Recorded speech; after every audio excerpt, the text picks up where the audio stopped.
forever, but hardly anybody's ever taught it. Teachers can't teach everything.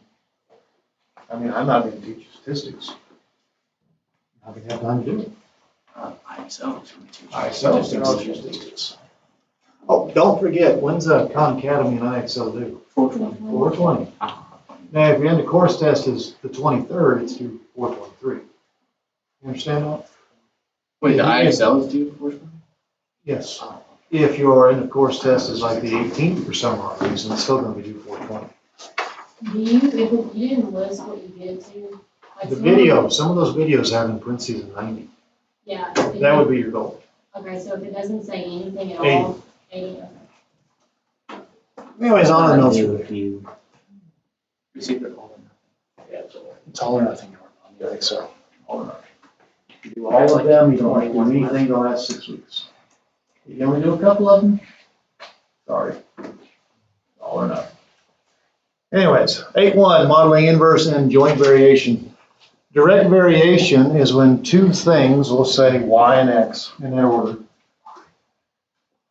They show direct variation if they're related as follows. Y is some constant times x. Direct variation is only usually used in mechanical engineering. Everybody know what gears are? Think about a little gear turning a big gear.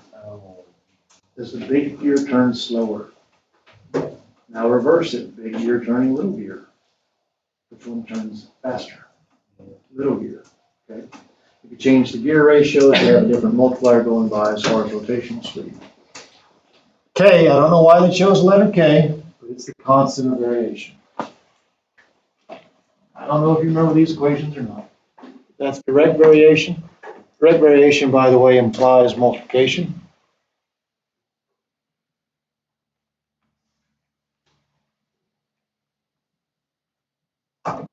Because there's a little multiplier symbol going on there.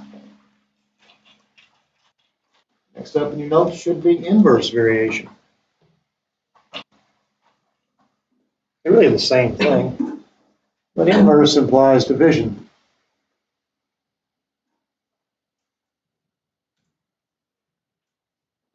So instead of having a constant times x, you have a constant over x.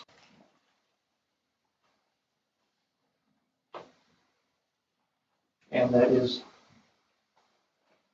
direct and inverse variation. K is still a constant. So I think your next slide is simply determining what kind of variation you see. Nothing more. Determine how x and y are related, then determine K.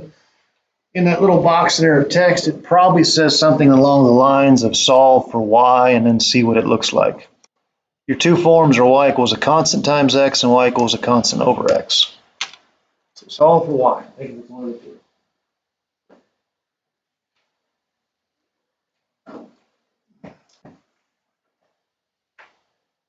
Should be easy. It's y equals kx. Is it inverse or direct? Direct.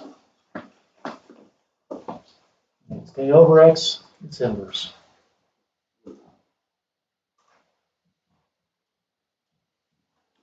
I wish everybody in this room could solve example A for y, but I know you can't.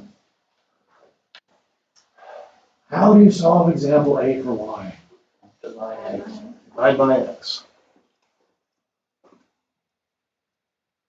And you'll have a little equation that looks like 7 over x.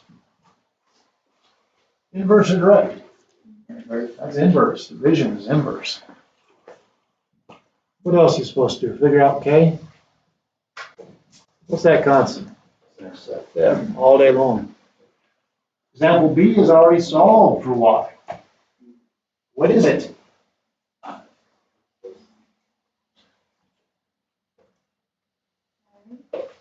Does it have multiplication? No.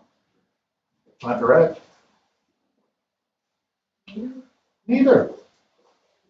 Doesn't have multiplication, doesn't have division, has addition. That's a line. It's a linear relationship. Neither. Since it's not variation, do you care what the constant is? No. Because k is a constant of variation. This is not variation. There'll be a lot of kids on the test. If I put something that easy on a test, you'd say that's inverse, because what do you see? Oh, division. Division, right? If it was just the choice between those two things, kids would say inverse because they see division, but you're supposed to solve for y. You solve it for y, what is it? 4x back 4x. So y equals 4x, and that is direct variation.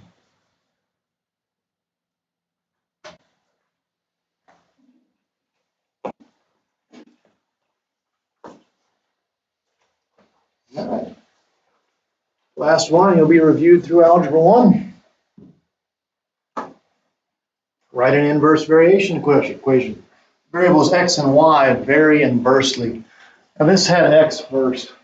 That was the first guy. So it's not an x equals situation. What is it? Sorry, it's not y equals. It's x equals.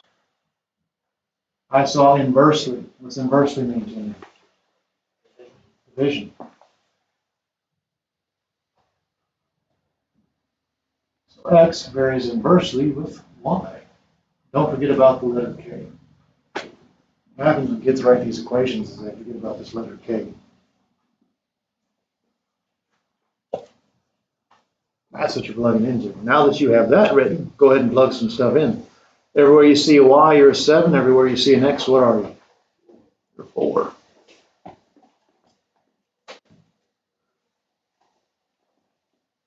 Four equals some constant over 7. Everybody in this room ought to be able to solve that. What do you multiply both sides by? 7. And you get 28. And it does say write an equation. Even when you do your homework, I better see the full equation. The equation is x equals k, which is 28, over y. A lot of kids, they just like to throw numbers at things. Which I get. I mean, I used to do the same thing when I was a kid. What's the point of doing that extra stuff? I didn't understand that until later. Now that you have the equation, what's the goal? Find y on x equals -2. Find y when x is -2.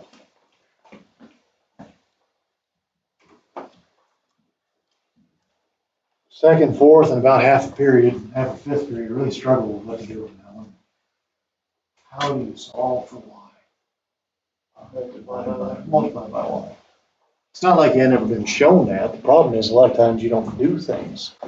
Like you don't do the homework, you don't actually do the study guide, it's somebody else's stuff. So you never actually try something until test day and then it's too late.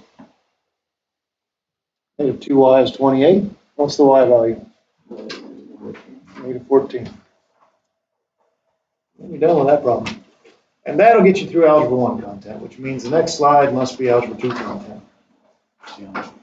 No geometry? Geometry's in there. And what word do you see in the next slide? Joint. Which means you're getting. Does not mean you're getting high. Joint variation is a lot like direct variation. It implies multiplication of two or more things.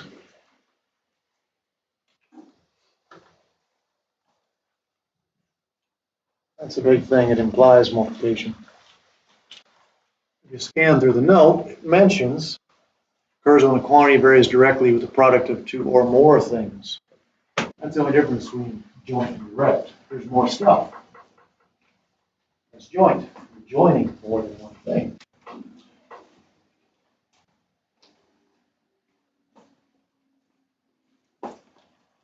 Now those little text boxes are supposed to have what that equation is saying in words.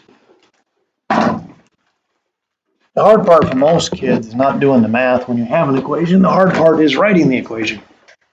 That's the hard part, because after we move past this slide, it's word problems, isn't it? Yeah, that's the hard part. So this little equation, z equals kxy, in words would say z varies. There's x and y jointly. The product of x and y. Why didn't I mention k? Because k is a constant. It doesn't have to be mentioned, it's a constant.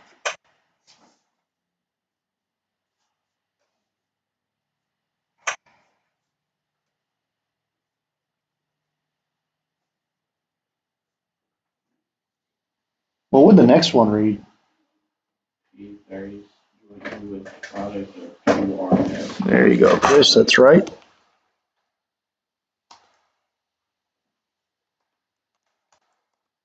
P varies jointly with the product of Q, R, and S.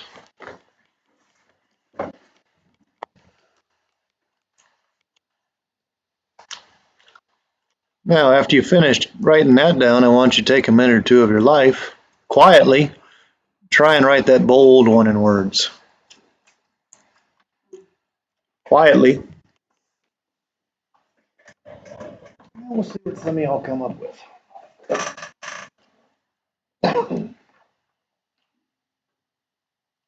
We'll try to read that like you might read it on a test.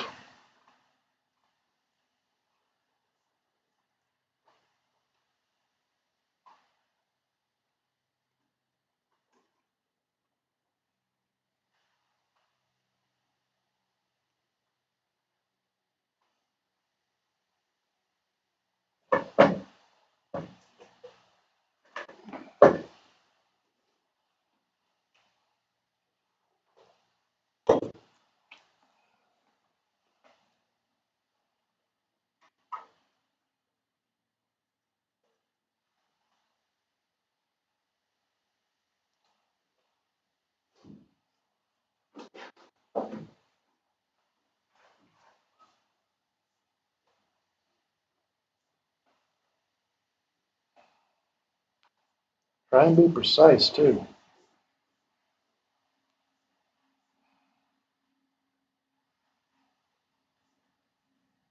Austin, you put your pencil down. What'd you write? And varies jointly with the product of Z squared and X over B to the 1/3. Yeah, you had the first half more or less right. Your big problem was over.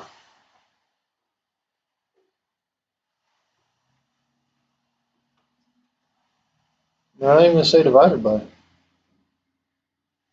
Anybody else got something? Turnbow, did you write anything down?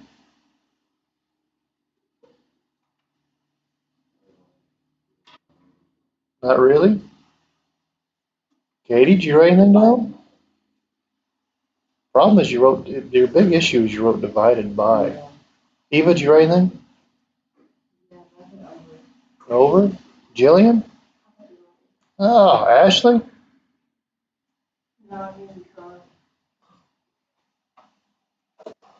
All right, Thor. What'd you write, Thor? Oh, my Lanta. The last smart kid in the room, Cameron. Inversely. Thank you. Now, there's some other little things. Your descriptions. It's okay to miss, kids. I'm not giving any heck about it. We'll just do another one after this. Some of your wording. So M varies jointly with the product. When you read these on examples, they're going to use product of, and they're not going to say Z squared.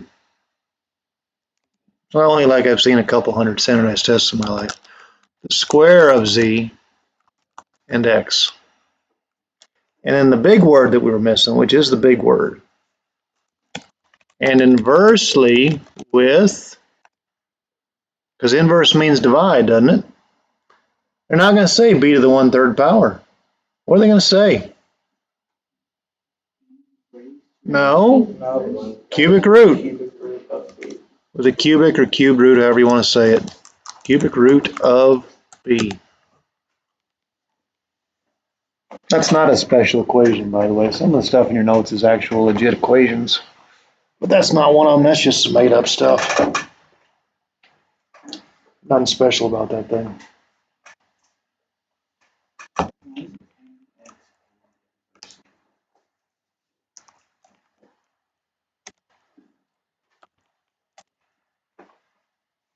That fixes it.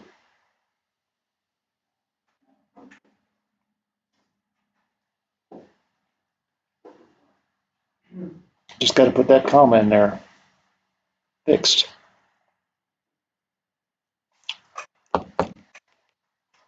All right, so let's make up one for you.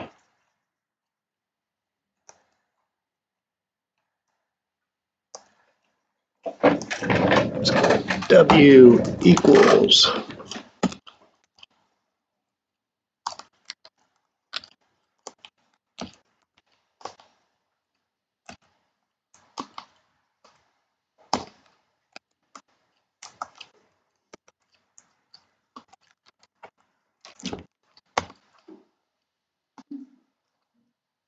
turn.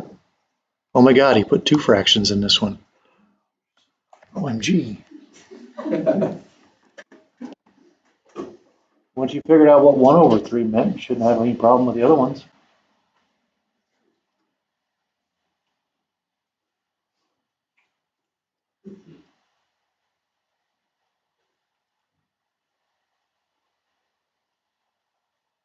Shouldn't.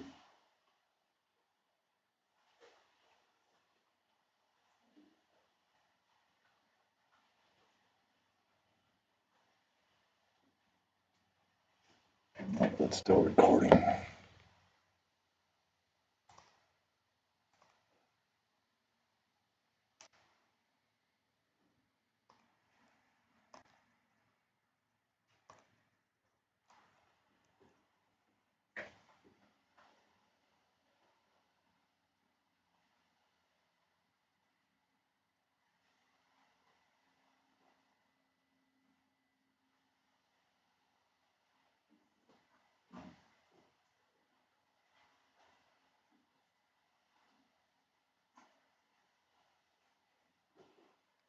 Reese, what'd you write?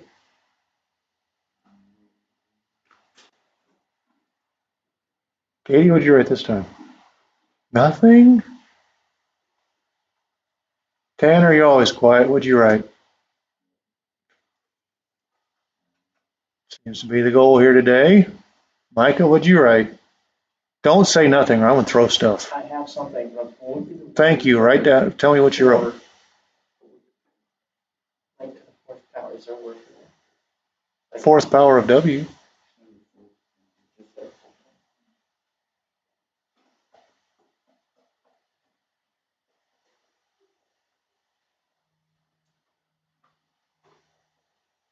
Creed, you wrote something. What'd you write?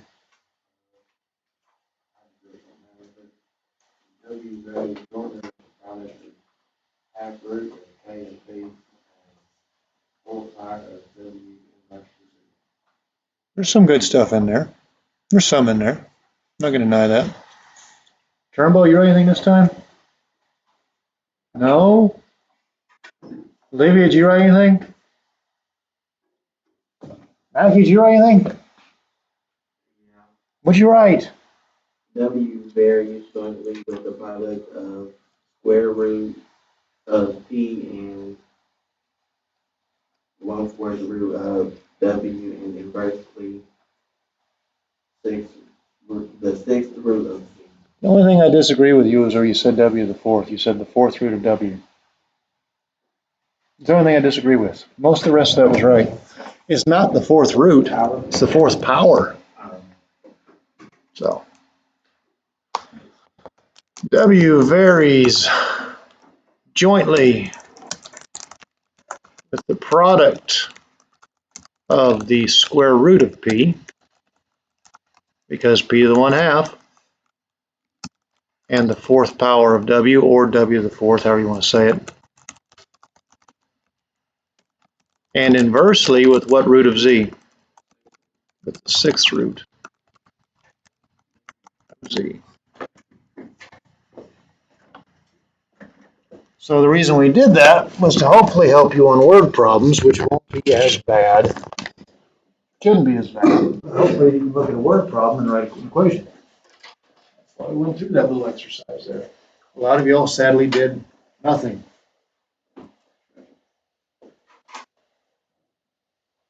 Write a joint variation equation. This one's from geometry.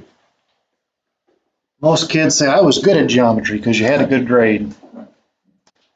Grades mean nothing. You got a good grade meant that you were doing what you're supposed to be doing. So, does anybody actually know how you find the surface area of a cylinder, besides reading this text? Nope, it's not that volume. So the answer is no. Wait, oh, surface area, yeah, no, never mind. No. So let's take a look at these words. I think I'd call surface area S. I see a nice looking R there. And I see an H. There's my three letters. I see jointly, and I don't see anything else. I need an equation. Surface area of a cylinder varies jointly as the radius and the sum of the radius and the height.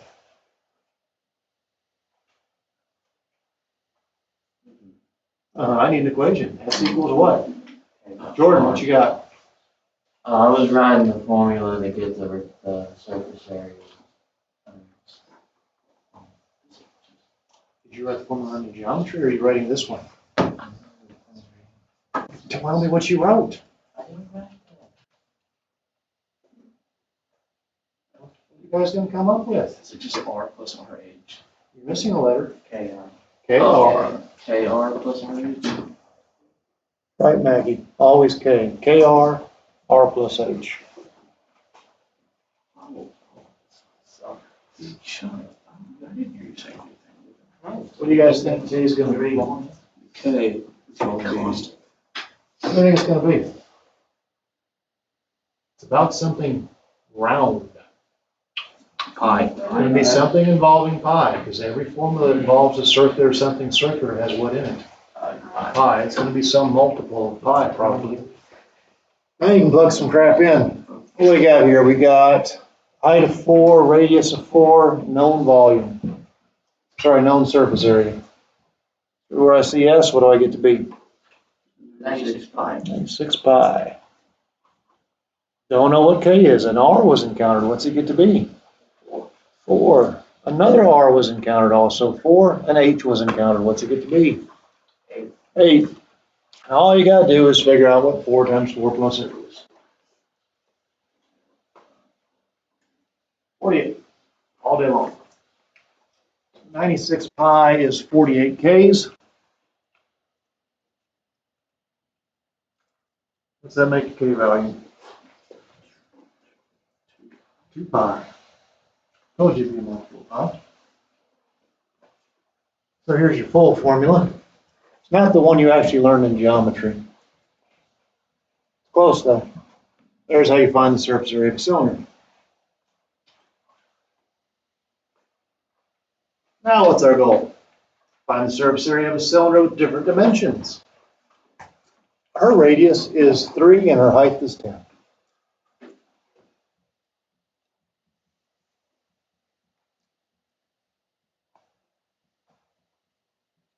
And then figure it out, kids. Don't just sit there and do nothing. You don't do nothing, hold your breath. You don't need that oxygen. Only thinking minds need oxygen.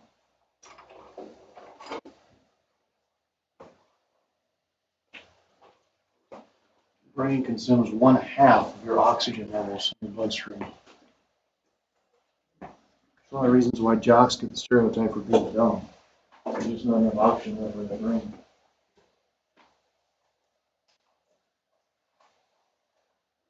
Might have somebody with concussions too. No one talks about that. What concussions? How many fingers? Two. Sure. Sure, give Get back out there. Play some sports ball. Anyways, what's 2 times 3 times 3 plus 10? 78. 2 times 3 is 6, right? 13. 6 times 13, 78. 78 square pi square centimeters. Yeah, the units are something a lot of kids forget.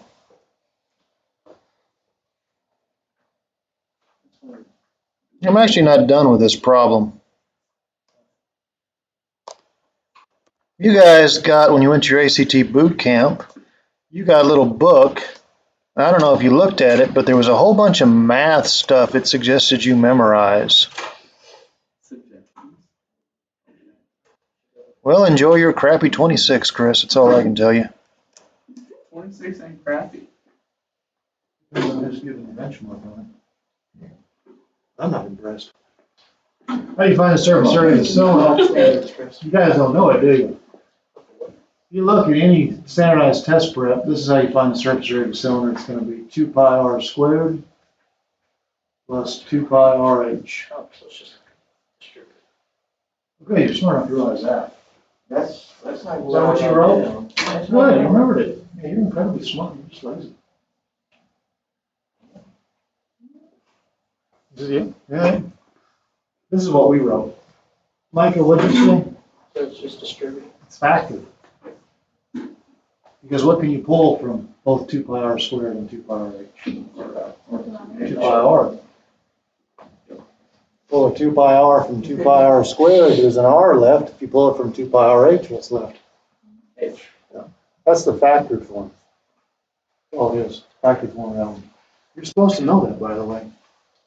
ACT doesn't usually give that formula. They don't. All right, down with surface area of the cylinder. Walmart question.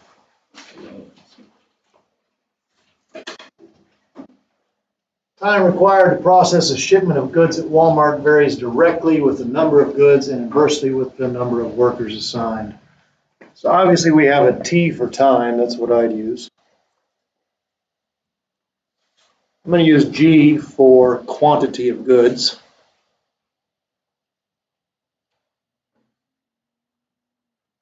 And I'm going to use W for the number of workers.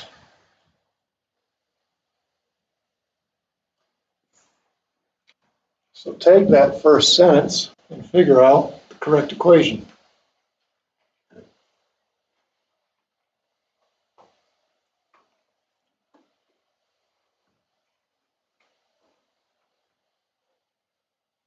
I see two things in there. I see direct and inverse. Direct implies what? Multiplication. Inverse implies division.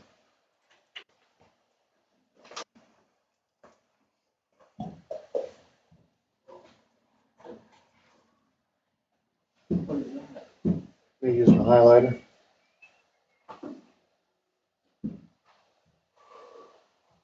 Time is what? K times G over W. K times G over W. As soon as you figure out that constant, you'll be in business. Which is probably what the second sentence is for, right? So 15,000 items can be processed by 8 workers in 10 hours. Time is known to be 10. The constant is unknown. There were 15,000 items. And it took 8 workers. Figure out what K is as a fraction. You don't know what to do. You multiply by 8 and then you divide by 15,000. I swear that's what you do. Give it as a fraction, not some ugly decimal. I didn't even see you pushing buttons. There's no buttons on my desk. What did you come up with? Simplify that. They're both even. I would have put it on. You can always divide even numbers by what? 2. Keep dividing by 2 until you're done dividing by 2.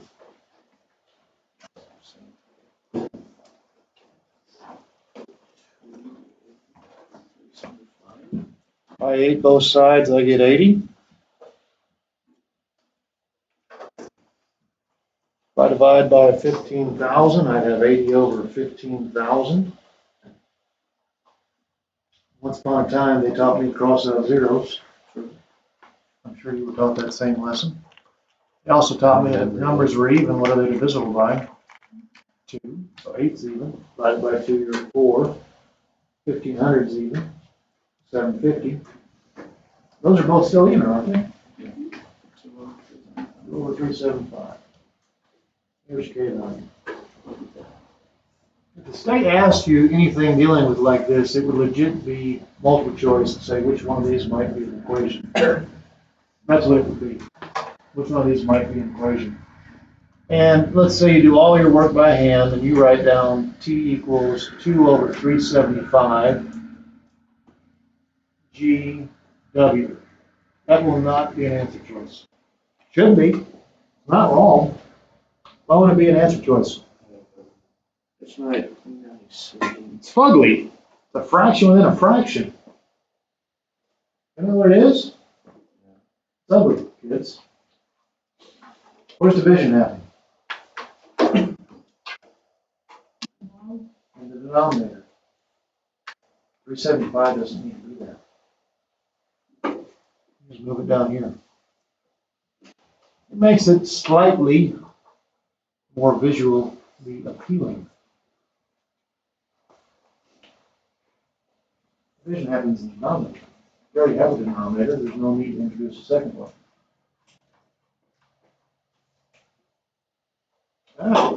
That's the equation. Now time for the last part, and I actually would like everybody to try and do this to make sure you can use a calculator, right? Because a lot of kids can't. So far today, it's been about 1 in 4 that missed this. The goal is to figure out how long it takes, because pretend you're a manager at Walmart, and that's not bad money. When there's 20,000 items, and you've upped it to 12 workers, how long is it going to take? Literally, I just want you to type it in the calculator and see if you get it right. About 1 in 4 if you won't. Don't blurt out your answer. I'd like to give everybody a chance.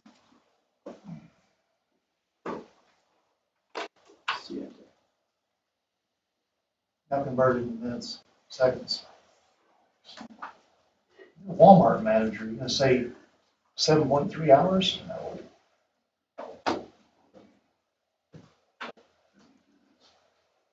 You said surprised to do it into what? Hours what? Nobody's going to say something like 7.2 hours. If I was a boss, I'd never say you've got 4.3 hours to get this done. Would you? No, I'd say 4 hours, 18 minutes.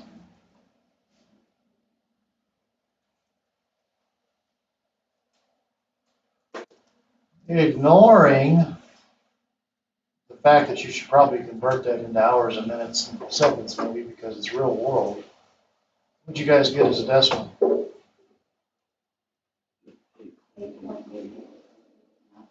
Anybody get 1,000, 1280? Somebody got 1280. There we go. Somebody's honest. It was more than you. I promise you that. A lot of kids will get 1280. What they usually do is they type it in as it's written. They just throw a divisor symbol there and they do 37512.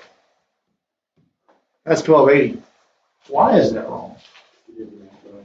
You didn't wrap, because what happens is your calculator divides by 375, and then what does it do? Yeah. They multiply by 12. It understands PEMDAS. PEMDAS don't have to write, which is why I showed you to go to math, then num, and then where? Numerator over denominator. Because you don't have to worry about how you type things in when you use that. That's why I showed you that. That's what I hope you're using. Otherwise, you're just going to screw it up. If you don't like using parentheses, you can still use a multiplier symbol. 80 over 9. If you want that as a decimal, you don't hit math frac. You hit math decimal. Oh, yeah. Or you could just. So how many whole hours is that? 8 hours. 8 hours. I'm going to take that away.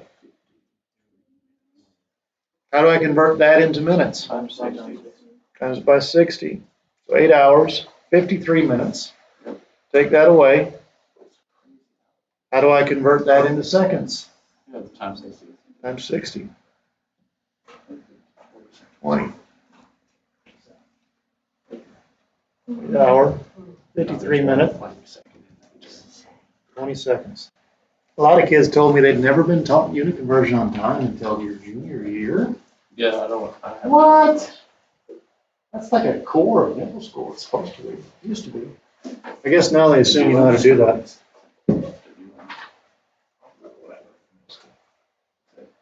Empty can of room freshener has a volume of 350 milliliters. Now, the text says this can's empty and then it says there's something inside it. Blues. It's fine. It's a can. If you put something in the can, is its volume going to change? Not the can itself. So it's fine. It's worded that way. Contains gas at a pressure of 360 kilopascals. What's kilopascal? A unit of measurement. It's a unit of pressure. How many of you guys in this room have ever aired up a tire? Yeah. Shockingly, it's not everybody. It's so crazy, it's not everybody. Never aired up a tire. How do we measure tire pressure? Then you put all the chemicals and things. What are the units? Kilopascals. Kilopascals. Oh, you just, it's definitely not kilopascals. Oh, It's Pascals. PSI. PSI. Yeah. I don't know. Shut your mouth, Chris. Square, square. PSI is pounds per square inch. That's the same thing. Yes. Crazy.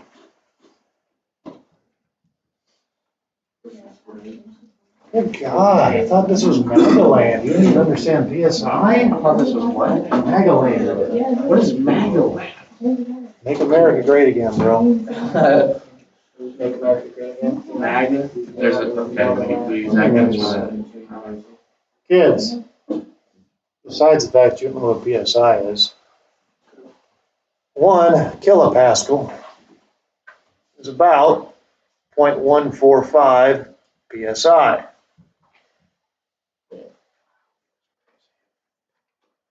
The only reason I'm going over that is you actually understand what this is about. This is about tire pressure. Right? We're not even going to bother converting our answer to PSI, but whatever. This is about pressure. It's just trying to relate to something that most of you understood, but half of you still haven't ever inflated a tire in your life. It's crazy. Now, they gave you the information on this one first. Here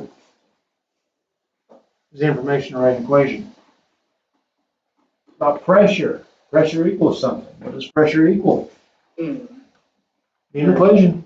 Temperature and inversely with volume, so KT over V. KT over V. Volume, by the way, is fixed. This is a metal can. You can only put so much stuff into it, and it will stay a metal can until it gets so big that it does what? Boost flow. It just goes slow to pop. All right. Volume is fixed at what? 350. Pressure is 360. Don't know K. Good afternoon, just a couple of announcements. Temperature is If 24 you degrees registered and Celsius. participated in FFA week today, please come to the lobby to get your picture taken.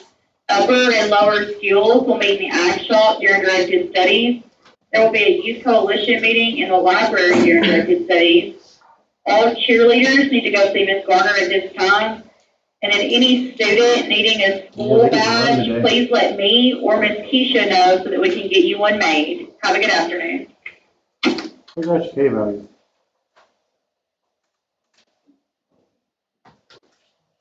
Multiply by 350, divide by 24. Don't act like you haven't been taught that. You can't walk in here every day not knowing something. It's got 2 5s and 2 and a 0 in it. What is it? One more announcement, for anyone that is going to Costa Rica, there will be a meeting at 5:30 p.m. on the 28th. Thank you. Pressure is going to be 5250 times the temperature, not time, sitting over 350. Now, what's the goal? Determine the temperature of the same can if the gas contains a pressure of 750 kilopascals. The pressure went up. What do you think happened to the temperature? Went up. Everybody ought to know that as temperature rises, things expand. Hot air balloon, yes. Good example. Comprehensive picture of the sample and Chinese paper and. Yes, Abby, I need a minute. Pressure is known to be 750. We don't know the time. Multiply by 350, divide by 50. I just said time. I said same time, didn't I feel like you I? Probably up here still have you. No, it's not. This one, that's not mine. Okay. What'd you guys get for Oh, temperature? that's mine. 50. Oh, that's mine. By the way, if you're curious, some of you might be, What is the temperature? that is about 109 PSI. You don't understand Celsius? Oh, it's Celsius? 50 degrees Celsius is like 74, 75 degrees. But that 750 kilopascals is about 109 PSI. Well, you guys got anything that runs around 110 PSI in tires? Not the tractor. Tractor trailer might. Semi tires usually around 110 to 120. Tractors are usually 10 to maybe 25. Pardon the interruption. They're 120 miles. What's that, kids? No question. Don't forget to wash it. What is 0 degrees Celsius equal? 32 degrees. And 40% of So land. what is is 0 in the- degrees Celsius? Plus 0 degrees 64 Fahrenheit.